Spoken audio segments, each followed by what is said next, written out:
கடைசி காலம் அப்படின்னாலே பரியாச கூட்டம் எழும்ப வேண்டும், இதுதான் வார்த்தை. அதனாலதான் அப்போஸ்தலர்கள் நினைவுபடுத்துகிறார்கள். யாரை நினைவுபடுத்துறாங்க? சபைக்கு நினைவுபடுத்துறாங்க. கடைசி காலத்திலே தங்கள் துன்மார்க்கமான இச்சைகளின்படி நடக்கிற பரியாசக்காரர் தோன்றுவார்கள். கடைசி காலத்துல கர்த்தர் ஒரு புறம் மாம்சமான யாவர் மேலும் ஆவியை ஊற்றுவார். கடைசி காலத்துல கொடிய காலங்கள் வரும். கடைசி காலத்துல இந்த பரியாசக்காரர் என்று சொல்லி அழைக்கப்படுகிற தெரு நாய்கள் என்ன பண்ணுமா? எலும்பிட்டு இருக்கும். ஆமா, இதெல்லாம் வார்த்தைக்கு விரோதமாய் செயல்படுகிற ஆவிகள். பரியாசக்காரனுக்கும் பரிசுத்த ஆவிக்கும் ஒரு வித்தியாசம் உண்டு. பரியாசக்காரன் பாவத்தை குறித்து பரியாசம் செய்வான், பரிசுத்த ஆவியானவர் பாவத்தை கண்டித்து உணர்த்துவார். எல்லாம் நினைச்சிப்பீங்க கள்ள தீர்க்க தரிசனம் சொல்றவன் தான் ஓனாயின்னு சொல்லி. உங்க பரிசுத்த வாழ்க்கையை குலைச்சி உங்களுக்கு சந்தேகத்தை உண்டு பண்ணி இயேசு கிறிஸ்துக்கு நேராய் உங்களை நடத்த முடியாதபடிக்கு பரியாசம் பண்றத உங்களுடைய சிந்தைக்கு கொண்டு வர ஆவி என்ன ஆவினா அது ஓனாய். ஒருவேளை பரியாசக்காரர் உட்காரும் இடத்துல நீங்க உட்கார்ந்து ஆண்டவரே நான் செய்வதெல்லாம் வாய்க்க வேண்டும் சொல்லி செபிச்சிங்க அப்படின்னா நீங்க செய்வது வாய்க்காது. அது ஒரு தடை. தேவனை பற்றி அறியாத ஒரு மனுஷன் இந்த பரியாச வீடியோவை பார்க்கும் பொழுது இந்த வலு சர்ப்பம் என்ன பண்ணுது? நீ இயேசு கிறிஸ்து கிட்ட நீ வந்துராத, அதுக்காக தான் நான் பரியாசம் பண்ணிட்டு இருக்கிறேன், ஆத்தும ஆதாயம் நடக்க கூடாது என்பதுதான் பரியாச வலு சர்ப்பத்துடைய முக்கியமான என்னதான் நோக்கம்.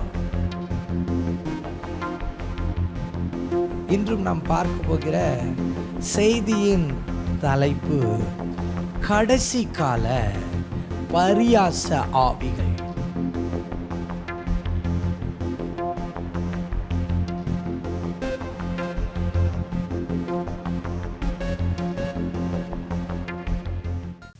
இந்த நாளிலும் நம்முடைய வேத தியானத்திற்கு என்று யூதா 17ஆம் வசனத்திலிருந்து 19ஆம் வசனம் வரையும் நாம் வாசிக்க கேட்கலாம். நீங்களோ பிரியமானவர்களே, நம்முடைய கர்த்தராகிய இயேசு கிறிஸ்துவின்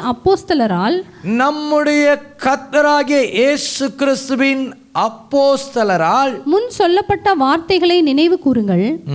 கடைசி காலத்திலே தங்கள் துன்மார்க்கமான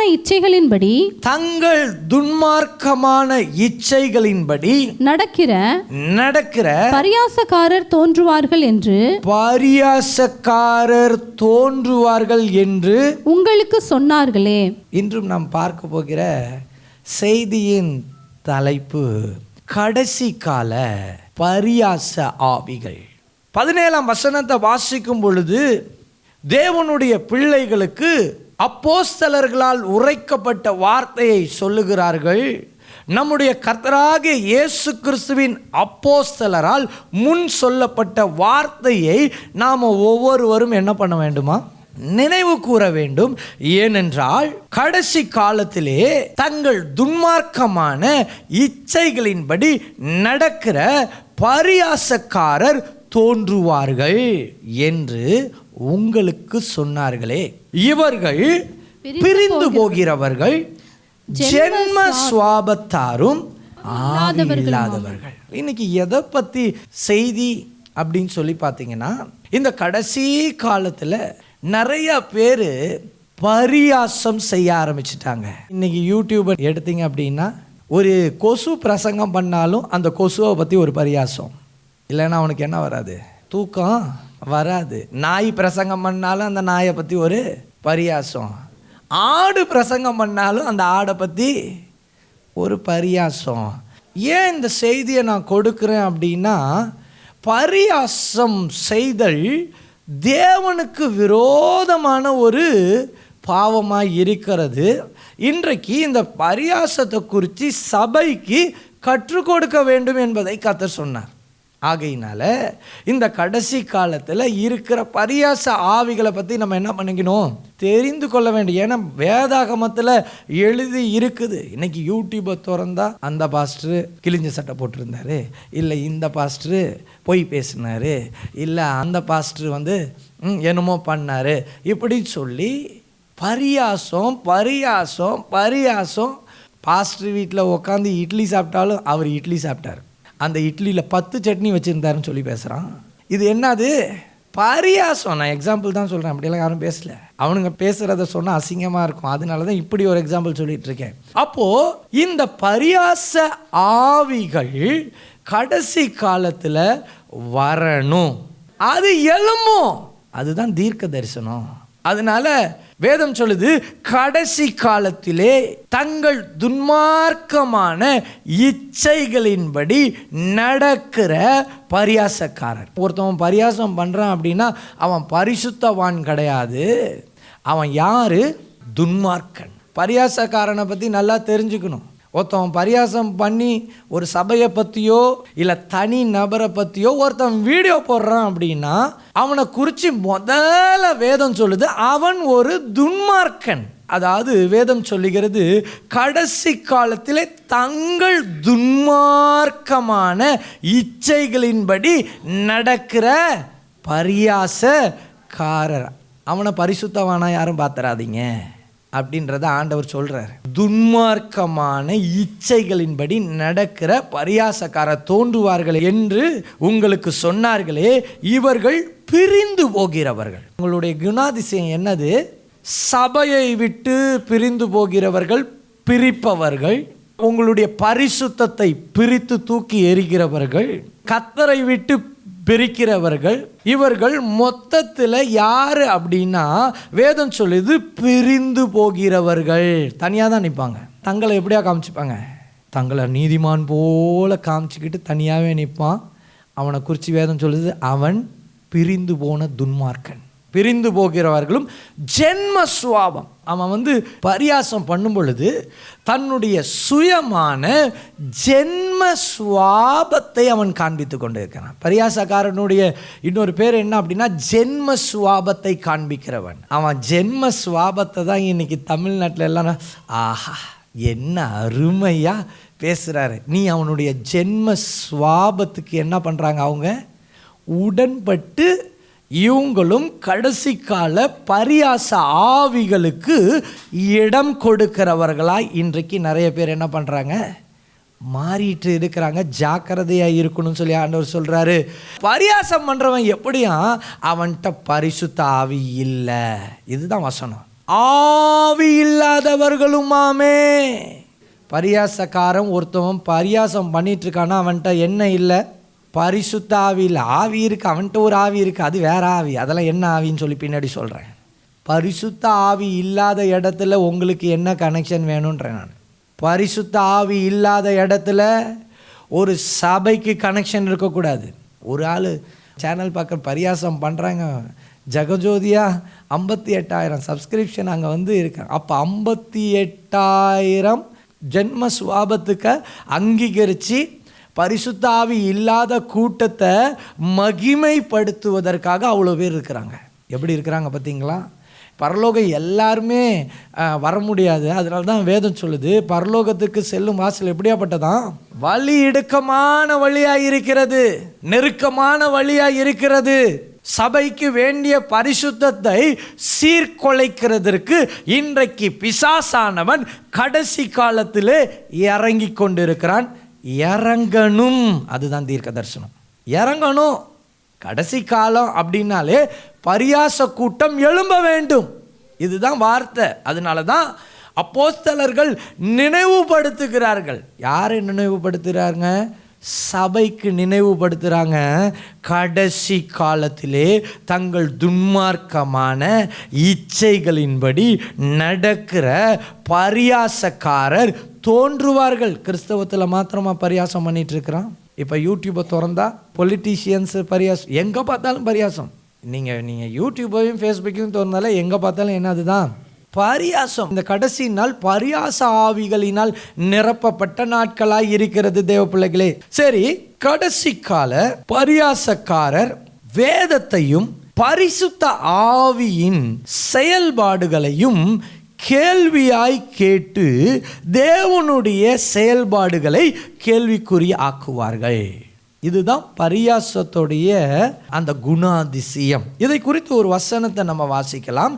2 பேதுரு 3ஆம் அதிகாரம் 3-5 வசனத்தை நம்ம வாசிக்கும் பொழுது வேதம் இவ்வாறாக சொல்லுகிறது. முதலாவது நீங்கள் அறிய வேண்டியது என்னவெனில் கடைசி நாட்களில் பரியாசக்காரர் வந்து தங்கள் சுய இச்சைகளின்படியே நடந்து அவர் வருவார் என்று சொல்லுகிற வாக்குத்தத்தம் எங்கே? ஆமா, அவர் வருவார் என்று சொல்லுகிற வாக்குத்தத்தம் எங்கே? இப்ப இவனுடைய வேலை என்ன அப்படின்னா, உங்க இருதயத்துல சந்தேகத்தை விதைப்பதுதான் பரியாச ஆவியோடைய வேலையாய் இருக்கிறது. அது மாத்திரமல்ல, வேதாகமத்தை வைத்துதான் சந்தேகத்தை எழுப்புவார்கள். இதை நம்ம இந்த கடைசி காலத்தில் நன்றாக தெரிந்து கொள்ள வேண்டும். வேதத்தை போதிக்கிற கூட்டம் 3 விதமான கூட்டம் இருக்கிறது. ஒன்று, பரிசுத்த ஆவியினால் நிரப்பப்பட்டு போதிக்கிற கூட்டம். இன்னொன்று, அசுத்த ஆவியினால் நிரப்பப்பட்டு அதுவும் போதிக்கும். இன்னொன்று, சுய மாம்சத்தில் போதிப்பாங்க. 3 விதமான கூட்டம். இப்போ நீங்கள் தேவனுடைய மன்னாவை எப்படி பெற்றுக்கொள்ளுகிறீர்கள் என்பதுதான் மிக முக்கியம் வாய்ந்ததாய் இருக்கிறது தேவ பிள்ளைகளே. நீங்கள் பெற்றுக்கொள்வது உங்களுடைய ஆத்துமாவுக்கு பிரயோஜனமுள்ள மன்னாவா, இல்லை உங்கள் ஆத்துமாவை கெடுக்கிற மன்னாவா, இல்லை உங்கள் ஆத்துமாவுக்கு தேவனை பற்றின சந்தேகத்தை உண்டு பண்ணுகிற மன்னாவா? 3 விதமான வார்த்தை. சரியா? இதை பற்றி நீங்கள் ரொம்ப ஆழமாய் சிந்திக்க வேண்டிய கடைசி நாட்களில் இருக்கிறீங்க. ஏன் இதை நான் சபைக்கு சொல்லி கொடுக்குறேன் அப்படின்னா, டோன்ட் வாட்ச் அன்னெசரி பரியாச வீடியோ இன் யூடியூப். அவ்வளோதான். பரியாச வீடியோ நீங்கள் என்ன பண்ணாதீங்க, பார்க்காதீங்க. ஏன் என்றால் அங்கே பரிசுத்த ஆவி இல்லை. நல்லா கேட்டுங்க. நீங்கள் வஞ்சிக்கப்பட போகிறதற்காக பிசாசு வழிவகைக்கும் கடைசி கால சர்ப்பம் தான் பரியாசம். சரி, அப்போ இங்க வேதம் சொல்லுகிறது, இவங்க என்ன பண்ணுவாருங்களா? கேள்வி கேட்பாங்க. அவர் வருவார் என்று சொல்லுகிற வாக்குத்தத்தம் எங்கே? பிதாக்கள் நித்திரை அடைந்த பின்பு சகலமும் சிருஷ்டிப்பின் தோற்றம் முதல் இருந்த விதமா இருக்கிறதே என்று சொல்வார்கள். பூர்வ காலத்தில் தேவனுடைய வார்த்தையினாலே வானங்களும் ஜலத்தினின்று தோன்றி ஜலத்தினாலே நிலை கொண்டிருக்கிற பூமியும் உண்டாயின என்பதையும், அப்பொழுது இருந்த உலகம் ஜல பிரயத்தினாலே அழிந்ததென்பதையும் மனதார அறியாமல் இருக்கிறார்கள். அவர்கள் வேத வார்த்தையை அவர்கள் அறிய மாட்டார்கள். பரிசுத்த ஆவியினால் எழுதப்பட்ட காரியம் அவர்களுக்கு மறைந்து இருக்கும். இந்த கடைசி கால பரியாச ஆவி எதற்கெல்லாம் விரோதமாய் அது செயல்படும்? கடைசி நாட்களில் கர்த்தர் 3 காரியங்களை செய்வார். என்ன அப்படின்னு சொல்லி பார்த்தீங்கன்னா, மாம்சமான யாவர் மேலும் தம் ஆவியை என்ன பண்ணுவாரா? ஊற்றுவார். இதை குறித்து அப்போஸ்தலர் 2ஆம் அதிகாரம் 17ஆம் வசனம் சொல்லுது, கடைசி நாட்களில் நான் மாம்சமான யாவர் மேலும் என் ஆவியை ஊற்றுவேன், அப்பொழுது உங்கள் குமாரரும் உங்கள் குமாரத்திகளும் தீர்க்க தரிசனம் என்ன சொல்லுவாங்களாம்? இது எப்போ நடக்குமா? கடைசி நாளில் தீர்க்க தரிசனம் உரைக்கணும். ஆமாம், கடைசி நாளில் என்ன? பரிசுத்த ஆவியானவர் இறங்கும் அந்த நாட்களிலே கர்த்தர் சொல்லுகிறார், கடைசி நாட்களில் நான் மாம்சமான யாவர் மேலும் என் ஆவியை ஊற்றுவேன், அப்பொழுது உங்கள் குமாரரும் உங்கள் குமாரத்திகளும் தீர்க்க தரிசனம் சொல்வார்கள், உங்கள் வாலிபர் தரிசனங்களை அடைவார்கள், உங்கள் மூப்பர் சொப்பனங்களை காண்பார்கள். இது கடைசி நாட்கள்ல நடந்தாகணும். பரிசுத்த ஆவி ஊற்றப்படும் பொழுது அங்கே தீர்க்க தரிசன ஆவியாய் அவர் ஊற்றப்படுவார். ஆனா பரியாச ஆவி கடைசி நாட்கள்ல எப்படி செயல்படும் அப்படின்னா, பரிசுத்த ஆவிக்கு விரோதமாய் செயல்பட்டு பரிசுத்த ஆவியையே சந்தேகிக்கப்பட வைக்கிறது தான் பரியாச ஆவி. அதனால இந்த பரியாச ஆவியை குறித்து மிக ஜாக்கிரதையாக இருங்க. அது உங்களுடைய ஆத்துமாவை சீர்குலைச்சிரும். பார்த்து என்கரேஜ் பண்ணி சிரிச்சிட்டு இருக்காதீங்க. You are encouraged by the evil spirit. அதை ஸ்வாப் பண்ணிடுங்க. அது வேணாம், ஐ எம் நாட் இன்ட்ரெஸ்டட்னு போட்டுருங்க. That's all. I am not interested in that வீடியோன்னு சொல்லி போட்டிங்கன்னா இட் ஓன்ட் கம். அது வரவே வராது. அதனால ஆண்டவர் சொல்கிறாரு, பரியாச ஆவிகள் தோன்றும் எழும்பும். அதோடைய குணாதிசயம் என்ன? வேதத்திற்கு விரோதமாய், பரிசுத்த ஆவிக்கு விரோதமாய், பரிசுத்த ஆவியின் அபிஷேகத்திற்கு விரோதமாய் அது என்ன தான் பண்ணும்? பேச ஆரம்பிக்கும். கடைசி காலத்தில் வஞ்சக ஆவி எது, பரிசுத்த ஆவி எதுன்னு சொல்லி நம்மளால் கண்டுபிடிக்க முடியாது. ஆனால் நீங்கள் பரிசுத்த ஆவியினால் நிரப்பப்பட்டவர்களாக இருக்கும் பொழுது இதை நீங்கள் தெளிவாய் அறிந்து கொள்ள முடியும் தேவ பிள்ளைகளே. இதை பற்றி தமிழ்நாட்டில் யாரும் பிரசங்கமே பண்ணல. பரியாச ஆவியை பற்றி இனிமேல் பிரசங்கம் பண்ணுவாங்க. ஆமாம், இனிமேல் பிரசங்கம் பண்ணுவாங்க. நிறைய பேர் பிரசங்கம் பண்ணட்டும். நீங்களே பிரசங்கம் பண்ணுங்கள், வார்த்தையை வச்சு பிரசங்கம் பண்ணுங்கள். Because we have to preach, we have to teach people. நம்ம எந்த ஸ்டேஜில் இருக்கிறோம், இந்த கடைசி காலத்தில் இது வரும் அப்படின்றத நம்ம சொல்லி கொடுக்கணும். அது மாத்திரமல்ல, இந்த கடைசி காலத்தில் என்ன நடக்கும் அப்படின்னு சொல்லி பார்த்தீங்கன்னா, கொடிய காலங்கள் வருமாம். 2 தீமோத்தேயு 3:1 சொல்லுது, மேலும் கடைசி நாட்களில் கொடிய காலங்கள் வரும் என்று அறிவாயாக. இந்த கொடிய காலம் எதை குறிக்கிறது என்றால், இந்த பரியாசக்காரர்களாம் எழும்புவது தான் கொடிய காலமாயிருக்கும். அது மாத்திரமல்ல, கடைசி நாட்களிலே பரியாசக்காரர்கள் வருவார்கள். 2 பேதுரு 3:3 நம்ம வாசிச்சோம் இல்லையா? முதலாவது நீங்கள் அறிய வேண்டியது என்னவெனில், கடைசி நாட்களில் பரியாசக்காரர் வந்து தங்கள் சுய இச்சைகளின்படியே நடந்து அவர் வருவார் என்று சொல்லுகிற வாக்குத்தத்தம் எங்கே? நிறைய காரியத்தை குறித்து பரியாசம் பண்ணுவாங்க. கர்த்தருடைய வார்த்தையை குறித்து பரியாசம், பரிசுத்த ஆவியை குறித்து பரியாசம். இன்றைக்கி என்னென்னலாம் பரியாசம் வருது? தீர்க்க தரிசனத்தை குறித்து பரியாசம் பண்ணிக்கிட்டே வரான் நிறைய பேர். நான் சொல்கிறேன், எத்தனையோ போதகர்கள் பரிசுத்த ஆவியினாலே நிரப்பப்பட்டு தீர்க்க தரிசனம் சொல்லியிருப்பாங்க. அங்கே நீ பரிசுத்த ஆவியை அல்லவா நீ குற்றப்படுத்துகிற? நான் மோடியை குறித்து தீர்க்க தரிசனம் சொன்னேன், மோடி வருவார்னு சொல்லி போன வருஷத்துக்கு முந்தான வருஷம். நீ ஃப்ளூக்கில் அடித்து விட்டேன்னு சொல்லிட்டான். அப்போது சரியாக இருந்தால் ஃப்ளூக்கில் அடித்தார், சரி இல்லைன்னா கள்ள தீர்க்கதரிசி. அதாவது 1990களில் இருந்த அந்த நாட்கள் தான் ரியலாக எழுப்புதல் நான் சொல்லுவேன். அதுதான் என் சந்தோஷமான நாளாக இருந்தது. அதாவது ஒரு கூட்டம் நடக்கும் பொழுது திரளாய் வார்த்தைக்காக தேடி ஓடின நாட்கள். இரவு நேரம் எல்லாம் கூட்டம் நடக்கும், நைட் ப்ரேயர்லாம் நடத்துவாங்க, பயங்கரமாக இருக்கும். இப்போது எல்லா சபைகளிலும் பரியாச ஆவி இறங்குனதுனால வாலிபர்கள் பரியாச ஆவியினால் நிரப்பப்பட்டு இருக்கிறாங்க. அதனால தான் கடைசி கால எழுப்புதலை பார்க்க முடியல. இன்றைக்கி வாலிபர்களுக்கு தான் நான் சொல்லித்தரேன், இந்த ஆவிக்கு நீ இடம் கொடுத்த அப்படின்னா உன்னுடைய வாழ்க்கையே இது என்ன பண்ணிடும். ஆமாம், இன்றைக்கி வயசான கேஸும் உட்காந்து பார்த்துட்டு ஆமாம் எனக்கு தெரியும். அப்போ என்ன தெரியும் கேட்டேன். இயேசு கிறிஸ்துவோட வலது பாரிசத்தில் அமர்ந்து வரோம் நம்மலாம் இல்லை.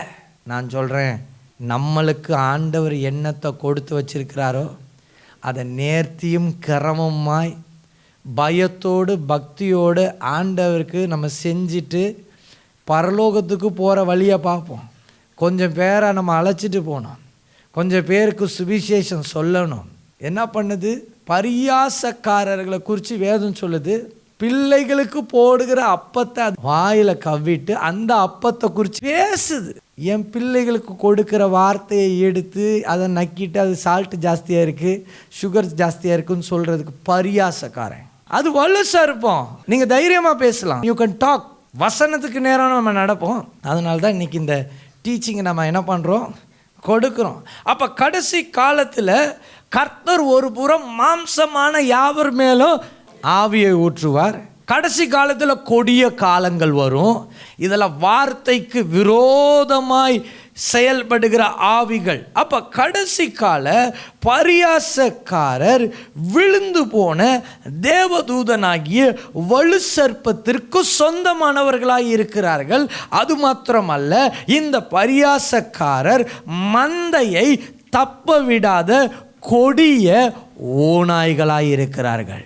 ஒரு வீடியோ ஒன்று பார்த்துட்டு இருந்தேன் பாருங்கள். அப்போது ஒரு ஓநாய் வந்து என்ன பண்ணுது, வேகமாக ஓடி வந்து ஒரு அம்மாவை வந்து என்ன பண்ணுது, கடிச்சிடுச்சு. கடித்த உடனே அந்த அம்மா உதறாங்க. அப்புறம் அவங்க வீட்டு ஐயா வந்து குச்சோடு எடுத்துகிட்டு வரும்போது தான் அந்த ஓநாய் என்ன பண்ணுச்சு, அடிக்கணும். அடித்தாதான் தமிழ்நாட்டில் ஒரு நல்ல எழுப்புதல் வரும். இல்லைன்னா என்ன வராது, கஷ்டம்தான். பின்னாடி நான் சொல்கிறேன் ஏன் ஓநாயை அடிக்கணும் அப்படின்னு. யாரையும் அடிக்க சொல்லலை, கர்த்தர் அடிப்பார். அதனால ஆண்டவர் சொல்றாரு, அது மாத்திரமல்ல, இந்த பரியாசக்காரர் மந்தையை தப்ப விடாத கொடிய ஓநாய்கள். எல்லாம் நினச்சிப்பீங்க கள்ள தீர்க்க தரிசனம் சொல்கிறவன் தான் ஓநாயின்னு சொல்லி.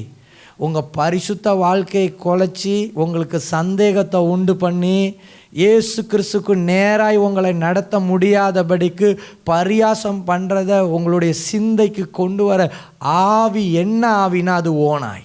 அது மோசமான ஓநாய். அப்போஸ்தலர் 20ஆம் அதிகாரம் 29ஆம் வசனத்தை நம்ம வாசிக்கும் பொழுது வேதம் இவ்வாறாக சொல்லுகிறது, நான் போன பின்பு மந்தையை தப்ப விடாத கொடிய ஓநாய்கள் உங்களுக்குள்ளே வரும். இந்த கடைசி காலத்தில் நம்ம ரொம்ப ஜாக்கிரதையாக இருக்க வேண்டும். கொடிய ஓநாய்கள், இந்த பரியாசக்காரர் என்று சொல்லி அழைக்கப்படுகிறவர்களை வேதம் சொல்லுகிறது, இவர்கள் கொடிய ஓநாய்கள். இந்த கடைசி காலத்தில் பரியாசக்காரர்கள் பரிசுத்த ஆவிக்கு விரோதமாய் செயல்படுகிற ஒரு கூட்டம். ஒரு வீடியோ நான் பார்த்தேன். அதில் வந்து ஒரு பாஸ்டர் வந்து பேய் துரத்திட்டு இருக்கிறாரு. பேய் துரத்துறது கொஞ்சம் நீட்டாக போடலாம். நம்ம ஆளுங்களும் கொஞ்சம் என்னது, கொஞ்சம் ஞானம் இல்லாமல் எல்லாத்தையும் காமிச்சிட்டு இருக்கிறாங்க. அவங்களுடைய சாட்சி ஜஸ்ட்டு துரத்துனது ஒரு செகண்ட் காமிச்சிட்டு அவங்களுடைய சாட்சி காமிச்சா கூட அவங்களுக்கு எல்லாருக்கும் ஒரு நல்ல ஒரு என்கரேஜ்மெண்ட்டாக இருக்கும். இப்போது இவர் வந்து பேய் துரத்திட்டு இருக்கிறாரு.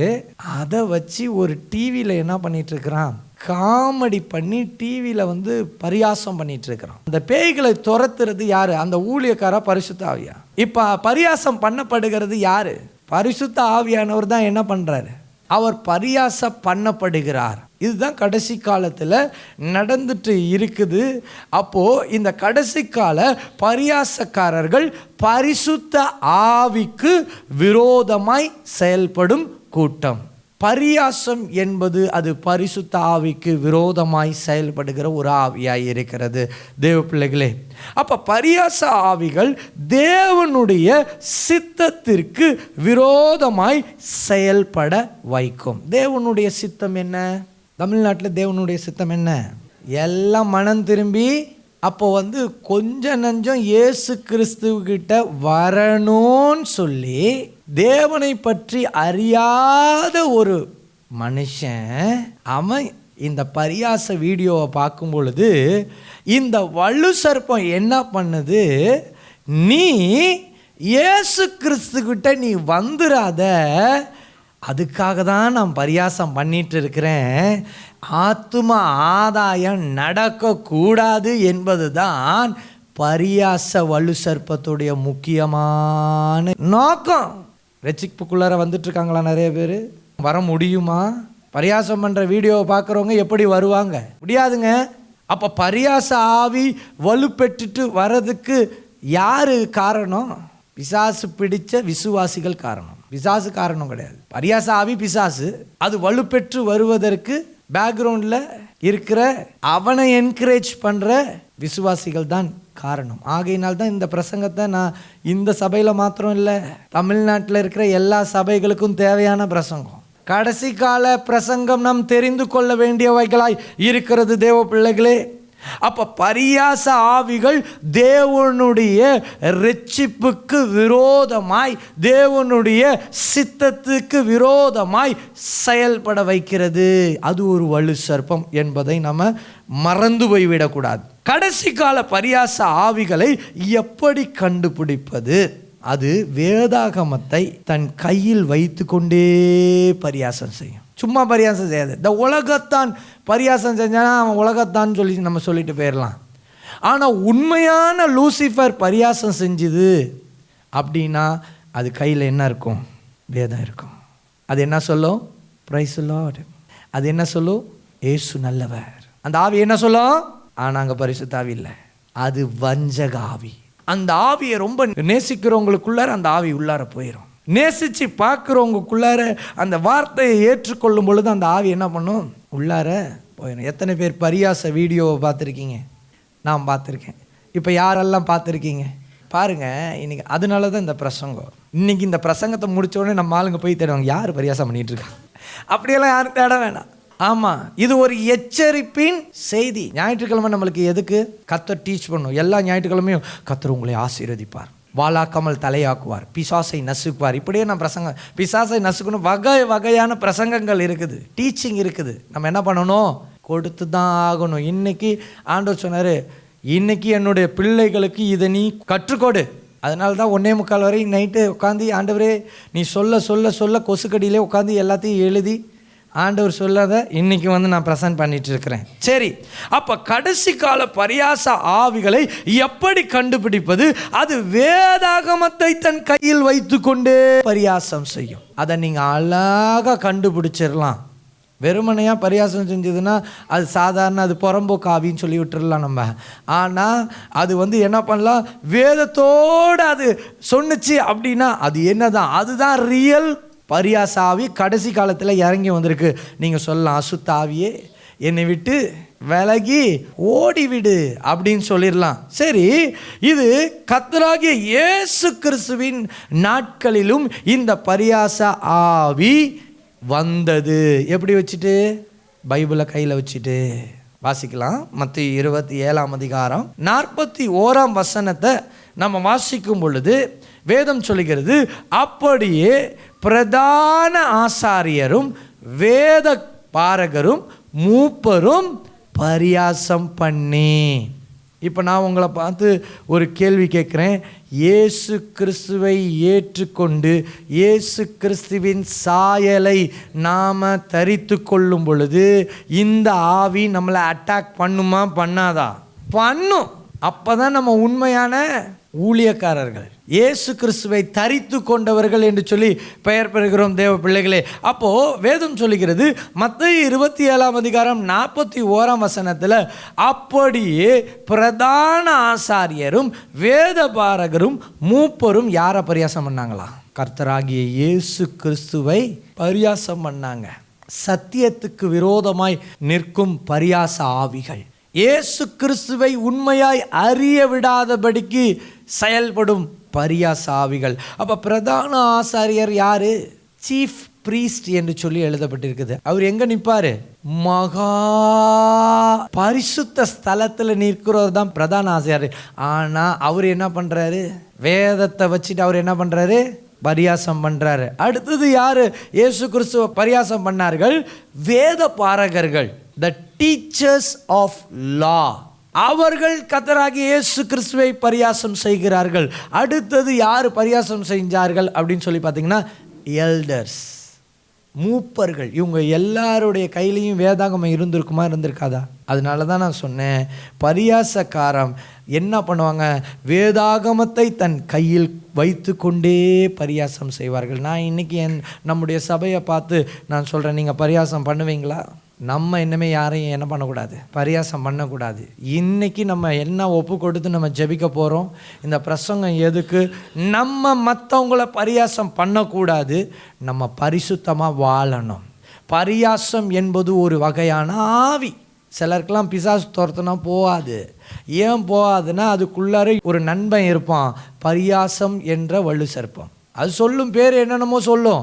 ஆனால் இந்த ஆவி என்ன பண்ணும்? உள்ளார இருந்துகிட்டே இருக்கும். சிலர் ஆசீர்வதிக்கப்பட முடியாமல் இருப்பாங்க.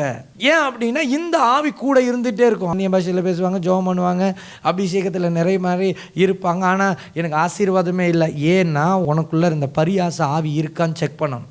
நமக்குள்ளார எல்லாருமே தான். இன்றைக்கி நம்ம இப்படியாப்பட்ட ஆவியை வீட்டிலேருந்து துரத்த வேண்டும், நம்மளுடைய இருதயத்திலேருந்து துரத்த வேண்டும், நம்மளுடைய மொபைல்லேருந்து துரத்த வேண்டும். வேதாகமத்தை நம்ம வாசித்து பார்க்கும் பொழுது மத்தேயு 20ஆம் அதிகாரம் 19ஆம் வசனத்தை நம்ம வாசிக்கும் பொழுது வேதம் சொல்லுகிறது, அவரை பரியாசம் பண்ணவும் வாரினால் அடிக்கவும் சிலுவையில் அறையவும் புறஜாதியரிடத்தில் ஒப்பு கொடுப்பார்கள், ஆகிலும் 3ஆம் நாளிலே உயிரோடு இயேசு கிறிஸ்துவை பரியாசம் பண்ணியிருக்காங்க. இந்த ஆவி, அதே ஆவி தான் இப்பயும் செயல்படுது. மத்தேயு 27:29 நம்ம வாசிக்கும் பொழுது வேதம் சொல்லுகிறது, முள்ளுகளால் ஒரு முடியை பின்னி அவர் சிரசின் மேல் வைத்து அவர் வலது கையில் ஒரு கோலை கொடுத்து அவர் முன்பாக முழங்காற்படியிட்டு யூதருடைய ராஜாவே வாழ்க என்று பரியாசம் பண்ணார்கள். இயேசு கிறிஸ்து கர்த்தர் என்று சொல்லி அவர்கள் அறியவில்லை. அவர் மறைந்து அவர் காண்பித்து கொண்டிருக்கிறார் தான் கர்த்தர் என்று சொல்லி. அவர் சொல்றாரு, ஒரு இடத்துல ஒரே ஒரு வார்த்தை சொன்னேன்னா ஒரு லேகியோன் அளவிற்கு என்ன வருவாங்களாம், தேவ தூதர்களை வர வைக்கிறதுக்கு எனக்கு அதிகாரம் உண்டு, ஆனால் நான் தேவனுடைய சித்தத்திற்கு நான் என்ன ஒப்பு கொடுத்து இருக்கிறேன். இதெல்லாம் தீர்க்க தரிசனமாக என்னுடைய வாழ்க்கையில் நடக்கணும் என்று சொல்லி எழுதப்பட்டு இருக்கிறது. அதனால தேவனுடைய சித்தத்திற்கு என்னை ஒப்பு கொடுக்கிறேன். இந்த பரியாசக்கார ஆவியுடைய திட்டம் என்ன அப்படின்னா, உங்களுடைய வாழ்க்கையை தேவனுடைய சித்தத்திற்கு விரோதமாய் திருப்பும். இந்த கடைசி காலத்தில் நிறைய பரியாச வீடியோகளை பார்க்கும் பொழுது என்ன பண்ணுவாங்க, என்னங்க ஊழியங்களாம் எதுக்குங்க செய்யணும், அது வரையும் அவன் ஊழியம் செய்யணும்னு ஒரு தாகத்தோடு இருப்பான். ஆண்டவர் அவனை தெரிஞ்சு கொண்டு இருப்பார். இதெல்லாம் பார்க்கும் பொழுது இப்படியெல்லாம் இருக்குதா, ஐயோ நம்ம எதுக்கு இங்கே வரணும். தேவனுடைய சித்தத்தை இப்போ எது தடுக்குது, பரியாசம் தடுக்குது. இன்றைக்கி நம்ம அப்படியாப்பட்ட ஆவியை நம்ம கட்ட போகிறோம். இனி பரியாச ஆவிகளுக்கு நம்ம இடம் கொடுக்கக்கூடாது.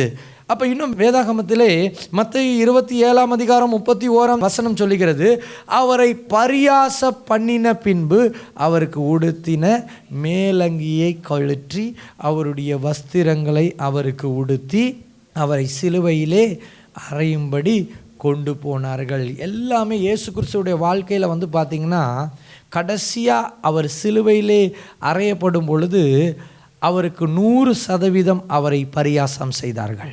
இதுதான் பரியாச ஆவிகளாய் இருக்கிறது தேவபிள்ளைகளே. சரி, வேதாகமத்தில் யாருக்கு பரியாசக்காரன் என்று பெயரை வேதம் சூட்டுகிறது? நீதிமொழிகள் 21ஆம் அதிகாரம் 24ஆம் வசனத்தை நம்ம வாசிக்கும் பொழுது, அகங்காரமும் இடும்பும் உள்ளவனுக்கு பரியாசக்காரன் என்று பெயர். அகங்காரம்னா என்ன? அரகண்ட், ரொம்ப அரகண்ட் ஃபெல்லோ. என்னம்மா அவன் இந்த பரியாசக்காரன் என்ன தாழ்மையின் உருவில் உட்காந்துட்டா பரியாசம் பண்ணிட்டு இருக்கான்? தாழ்மைக்கும் அவனுக்கும் சம்மந்தமே இல்லை. அவன்கிட்ட கிருபை இருக்குன்னு நீங்கள் நினைக்கிறீங்களா? வரங்கள் இருக்குன்னு நினைக்கிறீங்களா? ஏன் அப்படின்னா, he is arrogant. அவன் யாரு? அவன் அகங்காரம் பிடித்தவன். அது மாத்திரம் இல்லை, அவனை குறித்து வேதம் சொல்லுது இடும்பும் உள்ளவன். இடும்புனா என்ன அப்படின்னு சொல்லி பார்த்தீங்கன்னா, அரகண்ட் வித் ப்ரைடு, பெருமையோடு கூடிய அகங்காரம். அந்த அகங்கார ஆவி, அதற்கு மறு பெயர் என்ன அப்படின்னு சொல்லி பார்த்தீங்கன்னா லூசிஃபர், பெருமையோடு கூடிய அகங்காரம். அப்போ இன்னைக்கு கடைசி காலத்தில் ஊழியக்காரர்களையும் விசுவாசிகளையும் வைத்து பரியாசம் செய்கிறார்கள் என்றால், அகங்காரத்தோடு கூடிய பெருமை உள்ள வலு சர்ப்பம் அந்த நபருக்குள்ளாய் இருக்கிறது என்று சொல்லி அர்த்தம். நீங்கள் அதுக்கெல்லாம் என்ன பண்ணிடாதீங்க, இடம் கொடுத்துடாதீங்க. இவங்களுக்கு தான் பரியாசக்காரன் என்று பெயர். அவன் அகந்தையான சினத்தோடு நடக்கிறான் என்று சொல்லி வேதம் சொல்லுகிறது. அப்போ இப்படியாப்பட்ட அகந்தை பிடித்த ஆவிகளுக்கு நாம் என்ன செய்யணும்?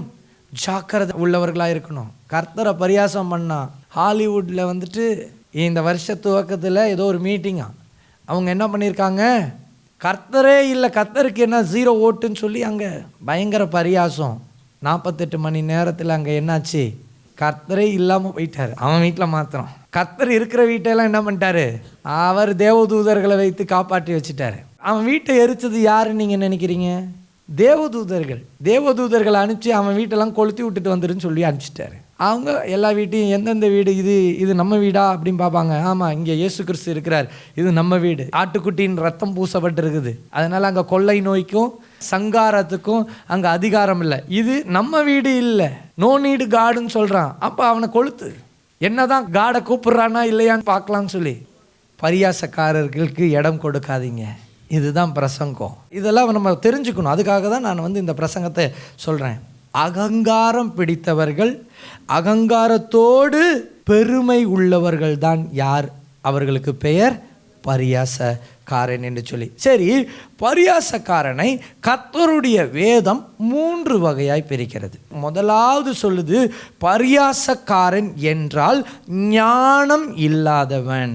அப்போ அவன் பேச்சை கேட்கலாமேண்ணா? வேதத்தின்படி நம்ம கேட்கக்கூடாது. ஞானம் இல்லாதவனுடைய பேச்சை ஏன் கேட்கணும்? அப்போ வேதம் சொல்லுது, பரியாசக்காரன் என்றால் ஞானம் இல்லாதவன் என்று அர்த்தம். நீதிமொழிகள் 14ஆம் அதிகாரம் 6ஆம் வசனத்தை வாசிக்கும் பொழுது, பரியாசக்காரன் ஞானத்தை தேடியும் கண்டுபிடியான், புத்தியுள்ளவனுக்கோ அறிவு லேசாய் வரும். பரியாசக்காரனுக்கு ஞானம் இல்லை, அவன் தேடினாலும் அவனுக்கு கிடைக்காது, அவன் கண்டுபிடிக்க மாட்டான். ஆண்டவர் சொல்கிறாரு, இன்னைக்கு அப்படியாப்பட்ட பரியாச ஆவி நம்மளுக்குள்ளார வந்தால் நம்மளுக்கு எது நம்மளை விட்டு விலகிறோம்? ஞானமாய் நாம் செயல்பட முடியாது. இன்றைக்கு கர்த்தர் சொல்லுகிறார், பரியாசக்காரன் என்றால் ஞானம் இல்லாதவன் என்று அர்த்தம். அடுத்தது, பரியாசக்காரன் என்றால் மூடன் என்று அர்த்தமாயிருக்கிறது. முதல்ல ஞானம் இல்லாதவன், அப்புறம் பரியாசக்காரன்னா என்னது? மூடன். இந்த வசனத்தை வாசிக்கலாம். நீதிமொழிகள் 14ஆம் அதிகாரம் 9ஆம் வசனத்தை வாசிக்கும் பொழுது வேதம் சொல்லுகிறது, மூடர் பாவத்தை குறித்து பரியாசம் பண்ணுகிறார்கள், நீதிமான்களுக்குள்ளே தயை உண்டு. மூடர் என்ன பண்ணுவானா? பாவத்தை குறித்து பரியாசம் பண்றவனுக்கு இன்னொரு பேர் என்ன? மூடன். எதை குறித்து பரியாசம் பண்ணுவானா? பாவத்தை குறித்து பரியாசம் பண்ணுவான். இன்னைக்கு ஒரு போதகர் பாவமே செய்கிறாருன்னு வச்சுப்போமே, அவரை இழுத்து வச்சு வீடியோ போட்டு அந்த ஆளை வச்சு என்ன பண்ணுறாங்க? பரியாசம் பண்ணும் பொழுது வேதம் தெளிவாக சொல்லுது, அவருடைய பாவத்தை வச்சு நீ பரியாசம் பண்ணிட்டு இருக்கியே, நீ யாரு? மூடன். அப்போ பரியாசக்காரன் எதை பரியாசம் செய்வான் அப்படின்னா, பாவத்தை பரியாசம் செய்வான். பரியாசக்காரன் என்றால் பரிசுத்த ஆவி இல்லாதவன் என்று அர்த்தம் அப்படின்னு சொல்லி பார்த்தோம்ல. இப்போ முதல்ல பார்த்தோம், பரியாசக்காரன் என்றால் ஞானம் இல்லாதவன், பரியாசக்காரன் என்றால் மூடன், பரியாசக்காரன் என்றால் பரிசுத்த ஆவி இல்லாதவன். ஏன்னா பரியாசக்காரனுக்கும் பரிசுத்த ஆவிக்கும் ஒரு வித்தியாசம் உண்டு. பரியாசக்காரன் பாவத்தை குறித்து பரியாசம் செய்வான், பரிசுத்த ஆவியானவர் பாவத்தை கண்டித்து உணர்த்துவார். பரியாசம் பண்றவன் பாவத்தை கண்டித்து உணர்த்துறான்னு எங்கேயும் எழுதல. பரியாசம் பண்றவன் என்ன பண்றான்? பாவத்தை குறித்து பரியாசம் பண்றான். ஆனா பரிசுத்த ஆவியானவர் என்ன பண்ணுவாரு? பரிசுத்த ஆவியானவர் பாவத்தை கண்டித்து உணர்த்துவார். அதுதான் பரிசுத்த ஆவிக்கும் பரியாசக்காரனுக்கும் உள்ள வித்தியாசம்.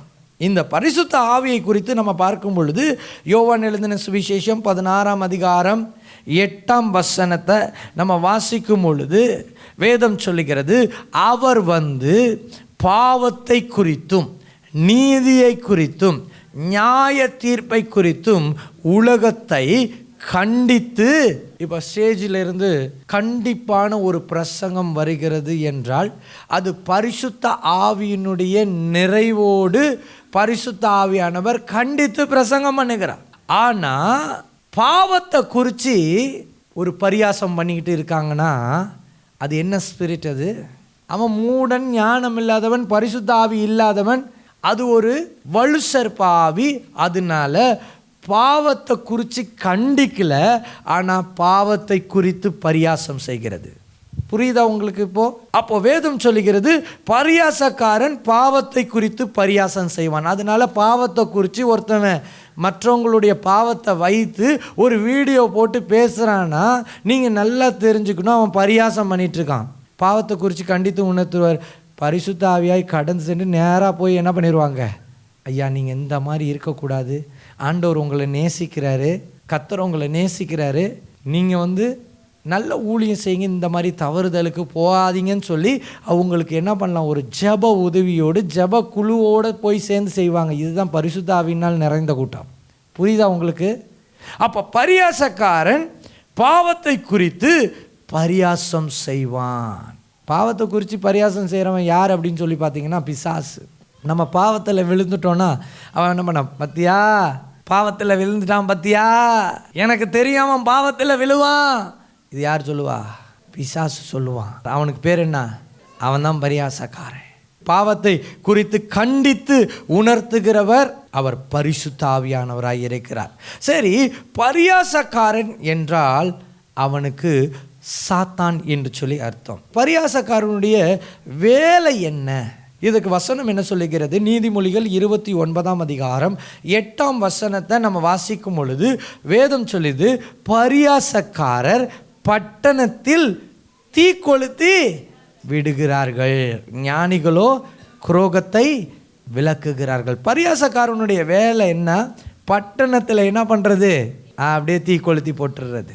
ஒரு ஊழியக்காரர், நல்ல ஊழியக்காரர், பாவம் ஒரு வயசானவர், அந்த ஊழியக்காரர் அவர் நல்ல அபிஷேகத்தில் நின்று ஆராதனை செய்யக்கூடிய ஊழியக்காரர், அவரை பிடிச்சிக்கிட்டு ஒரு அம்மா திடீர்னு வந்துட்டு, அவங்களுக்கு தெரியுமா லண்டனில் போய் அவர் கல்யாணம் பண்ணிட்டாருன்னு சொல்லிடுச்சு.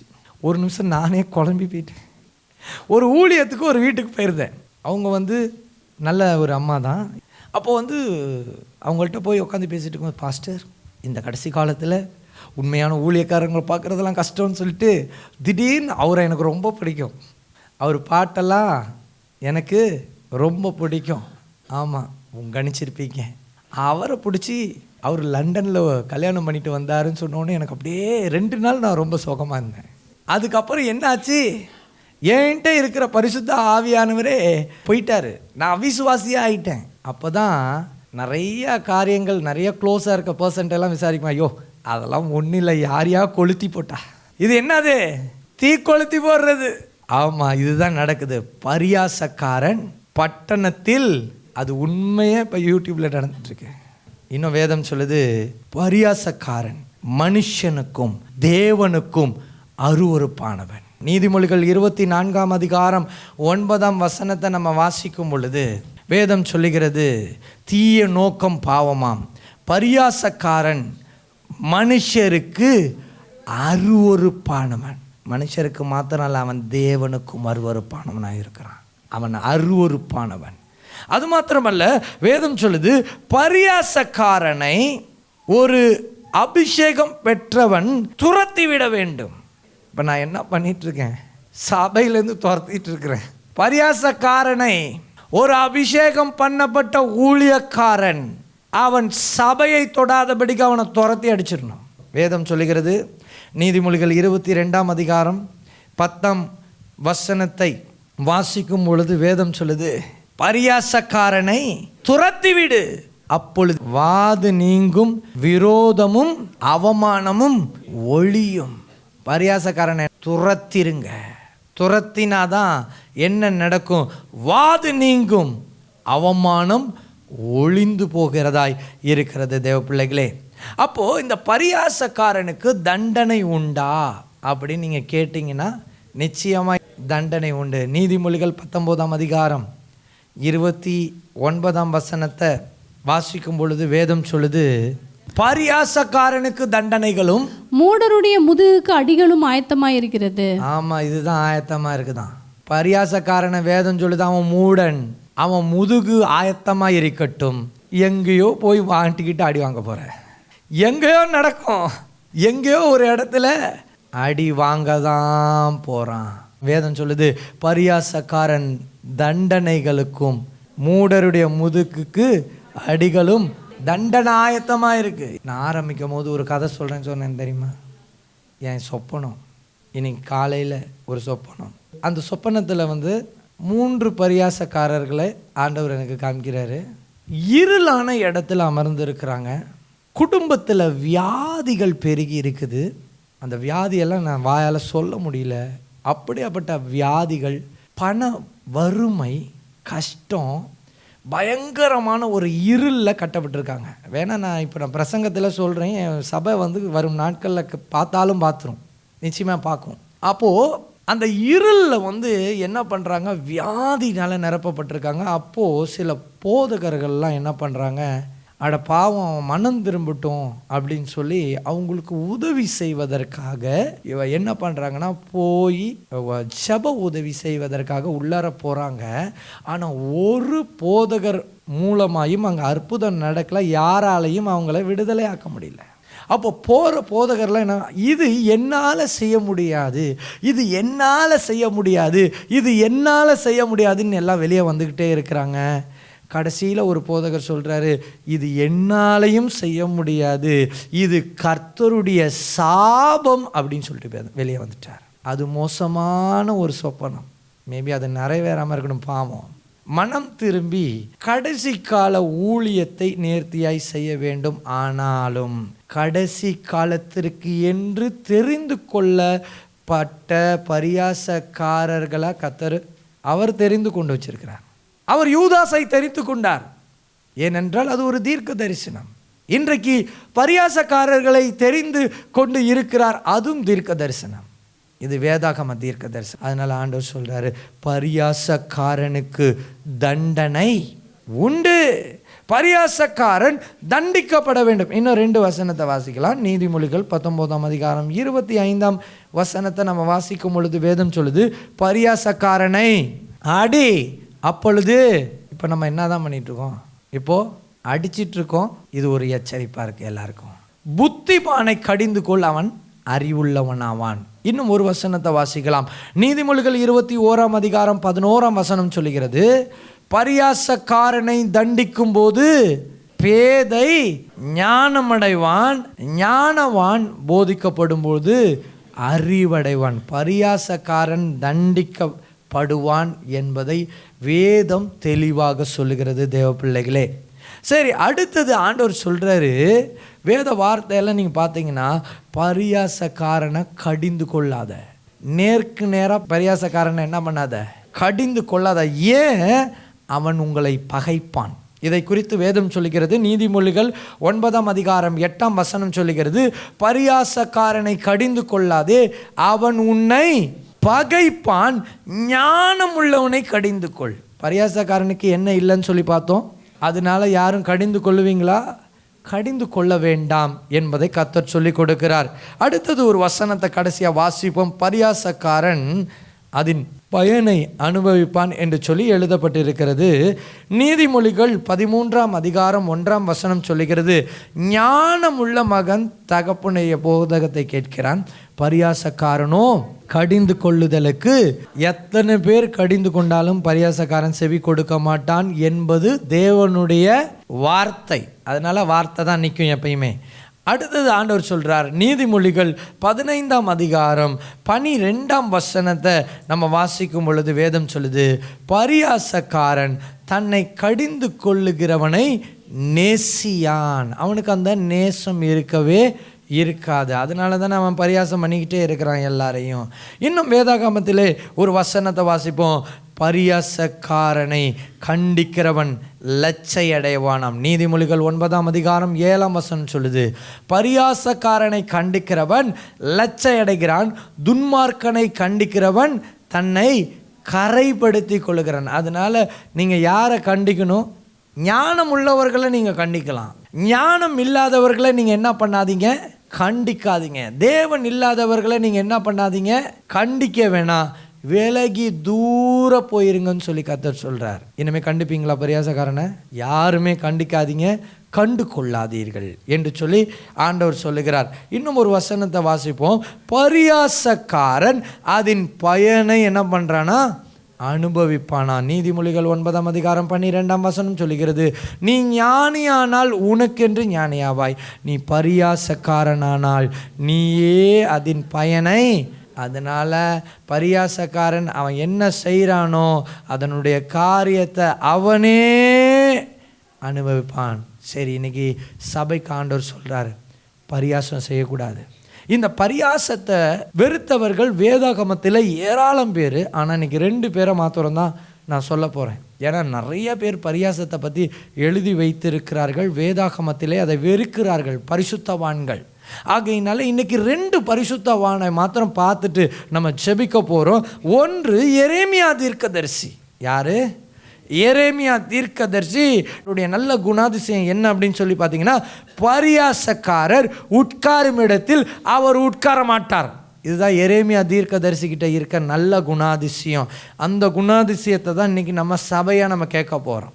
ஆமாம், வேதம் சொல்லுகிறது, எரேமியா தீர்க்க தரிசன புஸ்தகம் 15ஆம் அதிகாரம் 17ஆம் வசனம் சொல்லுது, நான் பரியாசக்காரருடைய கூட்டத்தில் உட்கார்ந்து களி கூர்ந்ததில்லை, உமது கரத்து நிமித்தம் தனித்து உட்கார்ந்தேன். இன்னைக்கு கிறிஸ்தவர்களுக்கு எப்படியாப்பட்ட குணாதிசயம் வேண்டும் என்று சொல்லி பார்க்கும் பொழுது, பரியாசக்காரர் உட்காரும் இடத்தில் நாம் உட்காரக்கூடாது, அவருடைய கரத்தின் நிமித்தம் தனித்து உட்கார வேண்டும். அப்போ தனியாக நிற்கிறவன் தான் உத்தமன். தனியாக நிற்கிறவனா உலகத்தோடு இசையாமல், பரியாசக்காரர்களுடைய பேச்சுக்குள்ளாக இசையாமல், தேவனுடைய கரத்திலே தனியாய் நிற்பவன் பரிசுத்தவன். எரேமியா தீர்க்கதரிசி அதை தான் சொல்லித்தரார் இன்னைக்கு. சரி, அப்போ கடைசியாக இன்னொரு பரிசுத்தவானை நம்ம பார்த்துடலாம். ஒன்று எரேமியா தீர்க்கதரிசி, அவர் ஒரு பரிசுத்தவான், அவருடைய குணாதிசயத்தை நம்ம கேட்டு பெற்றுக்கொள்ளணும். அடுத்தது சங்கீதக்காரனாகிய தாவீது. எரேமியா தீர்க்கதரிசி என்ன பண்ணுறாரு? உமது கரத்து நிமித்தம் தனித்து உட்கார்ந்தேன்னு சொல்கிறாரு. ஆனால் சங்கீதக்காரனாகிய தாவீதை குறித்து பார்க்கும் பொழுது, 1ஆம் சங்கீதம் 1-3 வசனத்தை வாசிக்கும் பொழுது, துன்மார்க்கருடைய ஆலோசனையில் நடவாமலும், பாவிகளுடைய வழியில் நில்லாமலும், பரியாசக்காரர் உட்காரும் இடத்தில் உட்காராமலும், கர்த்தருடைய வேதத்தில் பிரியமாயிருந்து. இப்போ வசனத்தை நான் இப்படி வாசிக்கிறேன். துன்மார்க்கருடைய ஆலோசனையில் நடவாமலும், பாவிகளுடைய வழியில் நில்லாமலும், பரியாசக்காரரோடு உட்கார்ந்து, கர்த்தருடைய வேதத்தில் பிரியமாயிருந்து. அப்படின்னு என்ன நடக்கும்? முடிஞ்சு போச்சு கதை. கர்த்தருடைய வேதத்தில் பரியாசக்காரன் எப்படி பிரசங்கம் பண்ணுவான்னு சொல்லியிருக்கேன். இப்படி தான் பிரசங்கம் பண்ணுவான். பரியாசக்காரன் எதுலேருந்து பிரசங்கம் பண்ணுவான்? இப்போ இது என்ன தான் அவன் பிரசங்கம் பண்ணுறதுல இருக்குது? வேத வார்த்தை இருக்குது. இப்போது நீங்கள் அவனோட உக்காந்துக்கிட்டு கர்த்தருடைய வேதத்தில் பிரியமாக இருக்க முடியும்னு நீங்கள் நினைக்கிறீங்களா? இல்லை. ஆண்டவர் சொல்கிறாரு, துன்மார்க்கருடைய ஆலோசனையில் நடவாமலும், பாவிகளுடைய வழியில் நில்லாமலும், பரியாசக்காரர் உட்காரும் இடத்தில் என்னவா உட்காராமலும். அதுக்கப்புறம் தான் தாவீது சொல்கிறார், கர்த்தருடைய வேதத்தில் பிரியமாயிருந்து இரவும் பகலும் அவருடைய வேதத்தில் தியானமாய் இருக்கிற மனுஷன் பாக்கியவான். அவன் நீர்க்கால்களின் ஓரமாய் நடப்பட்டு தன் காலத்தில் தன் கனியை தந்து இலையுதிராதிருக்கிற மரத்தை போல் இருப்பான். அவன் செய்வதெல்லாம் வாய்க்கும். ஆண்டவர் சபைக்கு சொல்கிறாரு, நீங்கள் செய்வதெல்லாம் வாய்க்கணும் அப்படின்னா பரியாசக்காரர் உட்காரும் இடத்தில் உட்கார்றதை விரும்பாதீங்க. ஒருவேளை பரியாசக்காரர் உட்காரும் இடத்துல நீங்கள் உட்கார்ந்து, ஆண்டவரே நான் செய்வதெல்லாம் வாய்க்க வேண்டும் சொல்லி ஜெபிச்சிங்க அப்படின்னா நீங்கள் செய்வது வாய்க்காது. அது ஒரு தடை. நீங்கள் சபைக்கு வரலாம், ஜெபம் பண்ணலாம், பரிசுத்தமாகவே வாழலாம், இல்லை. ஆனால் நீங்கள் ஒரு பரியாச கூட்டத்தில் அமர்ந்துட்டு இருக்கிறீங்க அப்படின்னா நீங்கள் செய்வதெல்லாம் என்ன ஆகாது? வாய்க்காது. நீங்கள் தன் காலத்தில் கனியை கொடுக்க மாட்டீர்கள், இலை உதிர்கிற மரத்தை போல் இருப்பீர்கள். அப்படியே தலைக்கீழா வசனத்தை போட்டுக்க வேண்டியது தான். ஆமாம், ஆண்டவர் சொல்கிறாரு, இன்னைக்கு நம்மளுக்கு என்ன இருக்கக்கூடாது? பரியாச ஆவியோடு ஒரு நல்ல உடன்படிக்கை இருக்கக்கூடாது. இன்றைக்கி நம்மளுடைய சபையில் ஒரு தீர்மானம் பண்ணுங்க. தீர்மானம் பண்ணி நல்லா ஜெபம் பண்ணுங்க.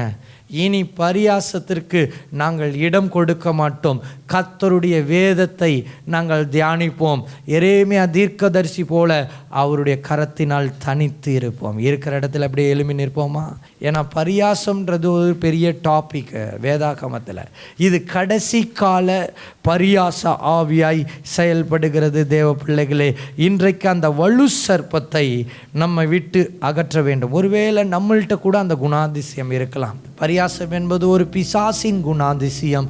இன்னைக்கு அந்த குணாதிசயம் எனக்கு வேண்டாம் ஆண்டவரே. சொல்லுங்க, இன்னைக்கு அந்த குணாதிசயம் எனக்கு வேண்டாம் ஆண்டவரே. அந்த குணாதிசயத்திலிருந்து எனக்கு ஒரு விடுதலையை நீங்கள் தாங்க தகப்பனே அப்படின்னு சொல்லி செபிக்க ஆரம்பிப்பீங்களா? இன்றைக்கி ஒரு நிமிஷம் நம்ம எல்லாம் நம்மளுடைய இருதயத்தை நம்ம எல்லாரும் சோதித்து பார்க்க போகிறோம். இந்த ஞாயிற்றுக்கிழமை சாதாரணமாய் இந்த பிரசங்கம் இங்கே வரவில்லை. ஏதோ ஒரு நோக்கத்தோடு கர்த்தர் இந்த பிரசங்கத்தை இங்கே செய்ய வைத்திருக்கிறார். ஆகையினால இன்னைக்கு யாரையாவது நீங்கள் பரியாசம் பண்ணி இருப்பீர்கள் என்றால் ஆண்டவரை நோக்கி பார்த்து நீங்கள் மன்னிப்பு கேளுங்க. பரியாசக்காரன் என்பது அது ஒரு குணாதிசயம், அது ஒரு பிசாசின் குணாதிசயம். சில நேரத்தில் நமக்குள்ளார கூட அது வந்துடும். அது எப்போ வரும் அப்படின்னா பெருமையின் எண்ணங்கள் வழியாய் வரும். ஆமாம், அது அவருடைய பிரதான நோக்கம் உங்களை கிருபையை இழக்க வைப்பது. அது அவருடைய பிரதான நோக்கமாய் இருக்கிறது. தேவ பிள்ளைகளே, இன்னைக்கு எல்லா வாய்களை திறந்து ஆண்டவரே என் உதடுகள் பரிசுத்தமாகட்டும், என்னுடைய நாவு பரிசுத்தமாகட்டும். இன்னைக்கு ஆண்டவரே பரியாசம் பரியாசம் பரியாசம் தன்னை மேன்மைப்படுத்தி கொண்டு மற்றவர்களை தாழ்த்துவதற்கு பேர் தான் பரியாசம். தேவ பிள்ளைகளே, அது சின்ன சின்ன விஷயத்துலையும் இன்னைக்கு வந்து சபையில் இருக்குதுங்க. சின்ன சின்ன விஷயம் உங்கள் வேலை செய்கிற ஸ்தலத்தில் கூட இருக்குதுங்க. சில டைம் உங்களுக்கு கீழே இருக்கிறவங்கள நீங்கள் பரியாசம் செஞ்சிருவீங்க. பாருங்கள், இதெல்லாம் ஆண்டவர் எனக்கு கற்றுக் கொடுத்தார். ஆண்டவர்கிட்ட நோக்கி பார்த்தேன், கர்த்தரை நோக்கி பார்த்தேன். ஆண்டவரே, அப்படியாப்பட்ட சின்ன சின்ன பரியாசத்திற்கு கூட நாங்கள் இடம் கொடுக்காதபடிக்கு ஒரு பரிசுத்தமான ஒரு சந்ததியாய், ஒரு பரிசுத்தவானாய், ஒரு பரிசுத்த வாட்டியாய் கர்த்தாவே எனக்கு கிருபை தாங்க ஆண்டவரே. ஆமாம், இன்னைக்கு கணவன் மனைவியை பரியாசம் பண்ணுறாங்க, மனைவி கணவனை பரியாசம் பண்ணுறாங்க, பிள்ளைகள் பெற்றோர்களை பரியாசம் பண்ணுறாங்க, பெற்றோர்கள் பிள்ளைகளை பரியாசம் பண்ணுறாங்க. இதெல்லாம் பரியாச ஆவிகள் தானே. ஆண்டவர் சொல்கிறார், அப்படியாப்பட்ட பரியாசம்லாம் எனக்கு இன்றைக்கி வேணாம் ஆண்டவரேன்னு சொல்லி நம்ம எல்லாரும் பொருத்தனையோடு நம்ம செபிக்க போகிறோம். ஆமாம், நம்முடைய பிள்ளைகளை நமக்கு தீய வார்த்தைகள் போட்டு நம்ம பேசும் பொழுது அது ஒரு பரியாசம். இன்றைக்கி ஆண்டவர் சொல்கிறார், அதெல்லாம் வேணாம், அதெல்லாம் வேணாம். சின்ன சின்ன காரியங்கள் கர்த்தர் வந்து பரிசுத்தமான இருதயத்தை நம்மள்கிட்ட விரும்புகிறார். பரிசுத்தம், இன்றைக்கி அதை தான் நம்ம கேட்க போகிறோம், அதை தான் நம்ம ஆண்டவர்கிட்ட கேட்க போகிறோம். எனக்கு அந்த பரிசுத்தத்தை தாங்க. இந்த ஆலயத்திலிருந்து போகும் பொழுது என் நாவை நான் கட்டுப்படுத்துகிறவனாய் நான் செல்ல வேண்டும், என்னுடைய எண்ணங்களை கட்டுப்படுத்துகிறவனாய் நான் செல்ல வேண்டும். ஆமாம், என் நாவுக்கு நான் கடிவாளம் போடுகிறவனாய் நான் இருக்க வேண்டும். கர்த்தாவே, எனக்கு அந்த கிருபையை தாங்க. முதலாவது மற்றவர்களை நான் பார்க்கக்கூடாது, என்னை பார்க்கிறேன். நான் பரியாச ஆவி எனக்குள்ளாய் இருக்குமானால் அதை கடிந்து ஜெபிக்கிறேன். ஜெபிங்க எல்லாரும் வாயை திறந்து. இன்னைக்கு நம்மளை குறித்து சிந்திப்போம். சகோதரிகள், அதாவது வந்து உங்களுடைய கூட பிறந்த சகோதரர்களை நீங்கள் பரியாசம் பண்ணியிருக்கலாம், சகோதரர் சகோதரியை பரியாசம் பண்ணியிருக்கலாம். எல்லாம் சொல்லுங்கள், ஆமாண்டவரே, இன்னுமே நான் யாரையும் என்னை விட நான் மோசமாக தாழ்த்தி பேச மாட்டேன் ஆண்டவரே ராஜா. அது பிசாசின் குணாதிசயம், அது பிசாசின் குணாதிசயம். அப்படியாப்பட்ட கிரியைகள் என்னை விட்டு விலகட்டும். இன்னைக்கு பூரணமாக என்னை பரிசுத்தப்படுத்துங்கன்னு சொல்லி சின்ன பிள்ளைலாம் கை எல்லாம் கண்களை மூடி கைகளை உயர்த்தி எல்லாம் சொல்லுங்க. ராஜாதி ராஜாவை நோக்கி பார்த்து எல்லாரும் சொல்லுவோம், ஆண்டவரே நீர் இறங்கும் அப்பா. கர்த்தாவே, நீர் எங்கள் சபையில் இறங்கும், நீர் இறங்கும். என்னை இன்னும் பரிசுத்தப்படுத்துங்கப்பா, இன்னும் பரிசுத்தப்படுத்துங்க ஆண்டவரே ராஜா. ஆமாம், கர்த்தருக்குள்ளாக நாம் பரிபூரணமாய் நாம் பரிசுத்தப்படுத்தப்பட வேண்டும். எல்லாம் நல்லா ஸ்தோத்திரம் பண்ணுங்களேன். அப்பாவை நோக்கி பார்த்து, இன்னைக்கு சும்மா நம்ம சபையிலேருந்து போகக்கூடாது. ஏதோ ஒரு வார்த்தையை கேட்டுட்டேன், ஆமாம் அந்த வார்த்தை நல்லா இருந்தது போதும் அப்படின்னு சொல்லி இல்லை. நான் அந்த வார்த்தையோடு இணைந்து நடக்க வேண்டும். அதற்கு பேர் தான் சபையின் ஐக்கியம். சபையுடைய பலிபீடத்திலிருந்து வருகிற வார்த்தையோடு செய்தியோடு நான் இணைந்து நடக்கிறேன் என்று சொல்லி நம்ம சொல்லணும். எல்லாரும் சொல்லுங்க, ஆண்டவரே ராஜா, இந்த ஐக்கியத்திற்காக உமக்கு நன்றி பிதாவே, இந்த ஐக்கியத்திற்காக உமக்கு நன்றி. நாங்கள் ஒரு பரியாசக்காரர்களாய் இருக்கக்கூடாது கர்த்தாவே. நீர் எங்களுக்கு அந்த கிருபையை கொடுப்பீராக, நீர் எங்களுக்கு அந்த கிருபையை கொடுப்பீராக, நீர் எங்களுக்கு அந்த கிருபையை கொடுப்பீராக. நீர் எங்களுக்கு அந்த கிருபையை கொடுப்பீராக. எல்லாம் கேளுங்களேன். யார் யாரை குற்றப்படுத்தியிருக்கீங்களோ அதெல்லாம் மன்னிச்சு நான் ஜெபிக்கிறேன். யார் யாரை பரியாசம் பண்ணி துக்கப்படுத்தியிருக்கீங்களோ அதெல்லாம் மன்னிங்க ஆண்டவரேன்னு சொல்லி மன்னிச்சு ஜெபிங்க. எல்லாம் இன்றைக்கு சபையாய் நாங்கள் ஒப்பு கொடுக்கிறோம் அப்பா. கர்த்தாவே, எங்கள் குற்றங்கள் குறைகள் எல்லாவற்றையும் ஆண்டவரே நீர் மன்னித்து பரியாசக்காரர் உட்காரும் இடத்தில் நாங்கள் உட்காராதபடிக்கு கர்த்தாவே, கர்த்தருடைய வேதத்திலே ஆண்டவரே தனித்து அமர, கர்த்தருடைய வேதத்தில் பிரியமாய் இருக்க கர்த்தர் கிருபை செய்வீராக. இன்றைக்கு எங்கள் குணாதிசயங்களை மாற்றுவீராக. நீர் அப்படி செய்கிற தயவுக்காக ஸ்தோத்திரம் ஆண்டவரே ராஜா. இன்னும் யார் யாரை மன்னிக்கலையோ ஒரு நிமிஷம் டைம் தரேன், எல்லாம் மன்னிச்சு செபிங்க. ஹல்லேலூயா, ஸ்தோத்திரிக்கிறோம் ஆண்டவரே ராஜா. Thank you Lord. எதிரிகள் எவ்வளவாய் பெருகிவிட்டன, எதிர்த்தெழுவோர் எத்தனை மிகுந்து விட்டனர். இவங்களாம் பரியாசக்காரங்க பாருங்க, இவங்கள. ஆனாலும் சோர்ந்து போவதில்லை, தளர்ந்து விடுவதில்லை, சோர்ந்து போவதில்லை, தளர்ந்து விடுவதில்லை, தகப்பனே தாங்குகிறீர், என்னை தள்ளாட விட மாட்டீர். அப்படியே எல்லாரும் கரங்களை தட்டி இந்த பாடலை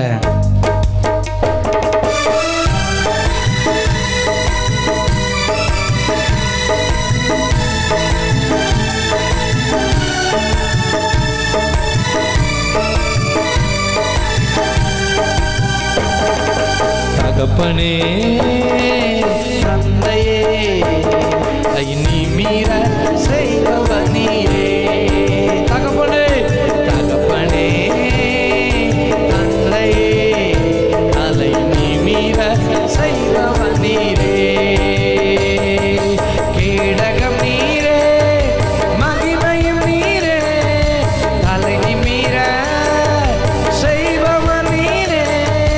கேடகம் நீரே, மகிமையும் நீரே, தலை நிமிர செய்பவர் நீரே. தலை நிமிர செய்பவர் நீரே, தலை நிமிர செய்பவர் நீரே. தகப்பனே தந்தையே தலை நிமிர செய்பவர் நீரே. தகப்பனே தந்தையே தலை நிமிர செய்பவர் நீரே. எதிரிகள் எவ்வளவாய் பெருகிவிட்டன, எதிர்த்தெழுவோர் எத்தனை மிகுந்து விட்டன. எதிரிகள் எவ்வளவாய் பெருகிவிட்டன, எதிர்த்தெழுவோர் எத்தனை மிகுந்து விட்டன. ஆனாலும் சோர்ந்து போவதில்லை, ஆமாப்பா, சோர்ந்து போவதில்லை, தளர்ந்து விடுவதில்லை, தகப்பனை தாங்குகிறீர், தள்ளாட விட மாட்டீர். ஆமென். தகப்பனை தாங்குகிறீர், என்னை தள்ளாட விட மாட்டீர். தகப்பனை தாங்குகிறீர். Thank you Jesus. தள்ளாட glory Lord. இன்னொரு சார், தகப்பனை தாங்குகிறீர், என்னை தள்ளாட. நல்ல கரங்கள் அசைத்து தகப்பனை தாங்குகிறீர், சபையாய் தாங்குகிறீர், தள்ளாட விட மாட்டீர். ராஜாதி ராஜன் தேவாதி தேவன், இம்மட்டுமாய் இந்த ஞாயிற்றுக்கிழமை பரியாசத்தை குறித்து நீர் பேசினீர் ஆண்டவரே ராஜா.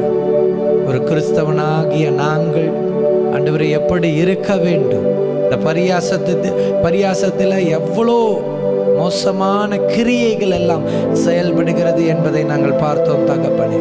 அதுபோல ராஜாதி ராஜனே, எல்லா அந்தகார கிரியைகளும் நாங்கள் கட்டுகிறோம் அப்பா. எல்லா சபையாய் கரங்களை உயர்த்தி இந்த வாரத்தை கர்த்தர் நம்மளுக்கு ஆசீர்வாதமாய் கொடுக்கும்படியாய் மாற்றி கொடுக்கும்படியாய் ஜெபிப்போம். இயேசுவே, இந்த வாரத்தை உம்முடைய கரத்திலே நாங்கள் ஒப்பு கொடுக்கிறோம் ஆண்டவரே. இந்த வாரம் முழுவதும் சபை தேவ பிள்ளைகளுக்கு ஆசீர்வாதமாய் இருக்கட்டும், பெருக்கமாய் இருக்கட்டும் என்று சொல்லி நான் ஜெபிக்கிறேன். அப்பா ராஜா, கர்த்தருடைய ஆவியானவர் நீர் இறங்கி கிரியை செய்யும். ஒவ்வொரு தேவைகளையும் இந்த வாரத்தில் ஒவ்வொரு தேவ பிள்ளைகளுக்கு நீ சந்திப்பீராக. எல்லா ஆண்டவரே வியாதிகள், பிரச்சனைகள், வேதனைகள், பிசாசின் கிரியைகள் எல்லாம் நிர்மூலமாக்கப்படட்டும். ஆவியானவர் புது பலத்தினால் ஒவ்வொருவரையும் நிரப்பும்படியாய் நான் ஜெபிக்கிறேன். இயேசு கிறிஸ்துவின் திருப்பாதத்தில் ஒப்பு கொடுக்கிறேன் ஜீவனுள்ள பிதாவே. ஆமேன், ஆமேன்.